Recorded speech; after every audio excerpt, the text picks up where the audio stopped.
This is a teardown of an Epson TM-T20IIIL receipt printer. Unfortunately, this one is broken or damaged, so get to see what's inside, I guess. And we're going to start with this top cover here. I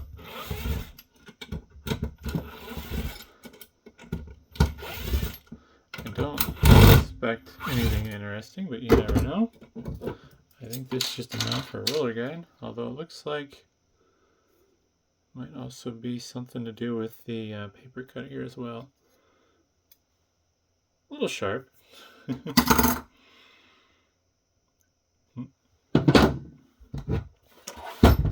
we'll get to the bottom here. I'm going to switch to number 2 Phillips.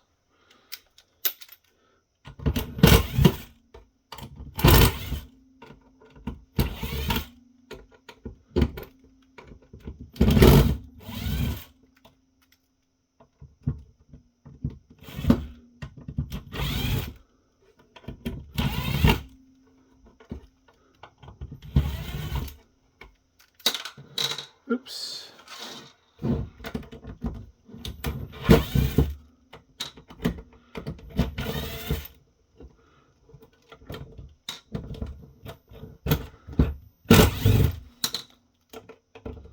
Almost got all the screws. Some of those screws are to hold the printer together, and some of the screws are just for the print server itself. Also, I do have a video on how to configure the print server. If I do my job correctly, I will link to that in the description.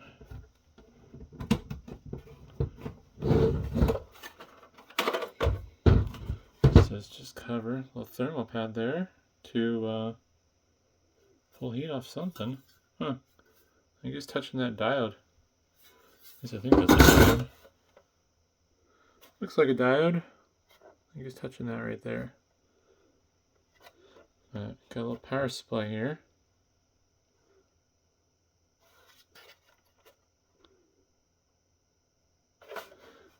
And it looks like this whole bottom comes out. Wow, that was unexpected. Huh! So, yeah, there's the main shell. That is really simple. I was not expecting it to be that simple. Here's a printer with no shell around it. You could, if you wanted to, to compact it. If you left in the screws if you left in the print server screws, you could probably rig something up to use this without the housing. There's the other half of the paper cutter there. Just take a little looky there. Gotta take power supply out here. Those are number 1 Phillips. Let's get these number 2s out first for the brains of the operation.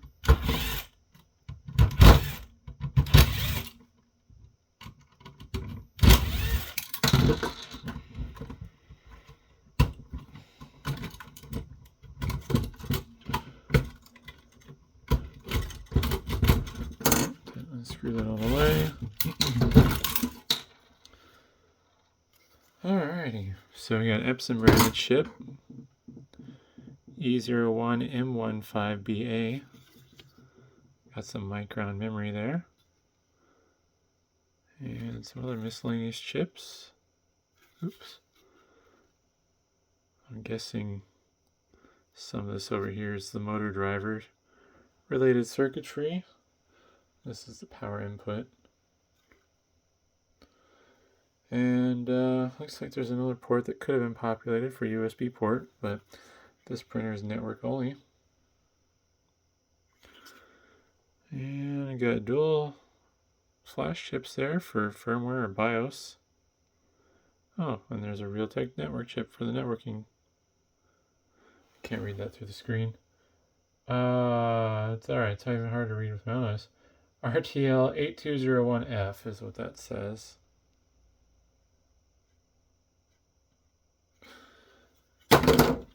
Alright, so let's remove these screws here.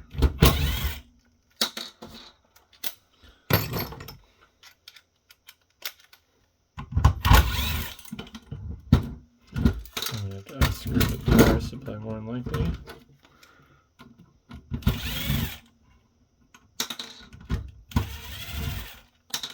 Just curious if this is a module. Yeah, it's kind of a module. Oh, wasn't expecting that. The grounding screw has a nut on the other side, so it can't back out. There we go.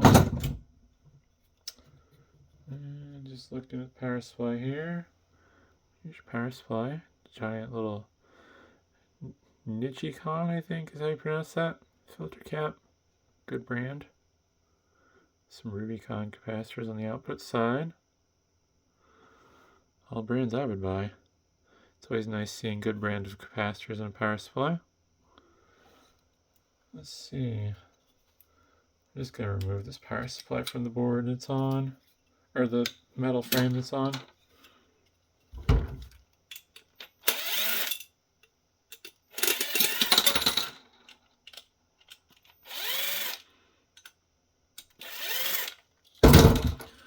Pretty typical switch mode power supply. Made by Asian Power Devices. 24 volt, 1.5 amp output. So this is what would be inside the power bricks you see in some of the other Epson receipt printers that have the power supply external. I heard a bang outside. So now we're just looking at the base here.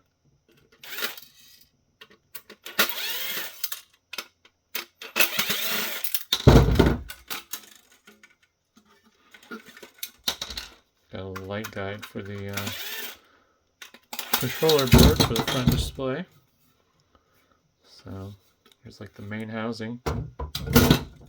Here's the print head assembly. Just curious here. I'm just gonna do it with my fingers. A little gear motor for the cutter.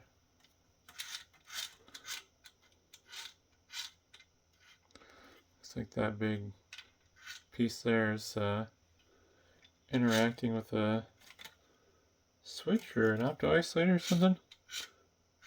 Oh yeah, no, it's a... Yeah, fingers are all greasy now. This is the feed motor for the paper roller. Pretty intricate looking inside of there.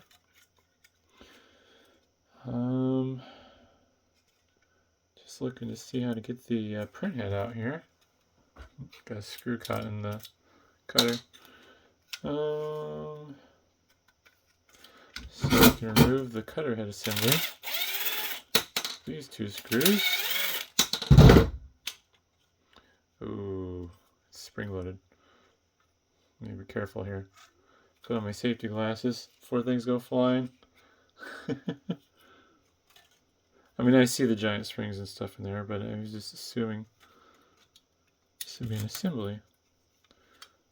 Why is it? Oh, making things worse.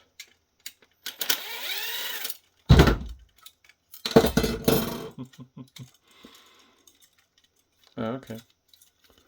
So it looks like to get the print head assembly out, you would just need to take off this screw on this side and then the screw that was right there. And this is on some springs, but it's loose, so just pull it out and feed it through like so. And that's what prints on the receipts. It's basically just one big heating element with lots of little segments. Oop, should put my safety glasses back on. Took them off to look at the print head. But there's still some stuff that can go springing away.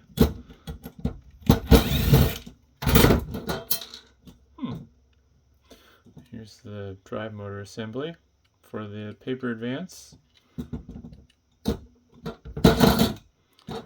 I'm not certain best way to approach that.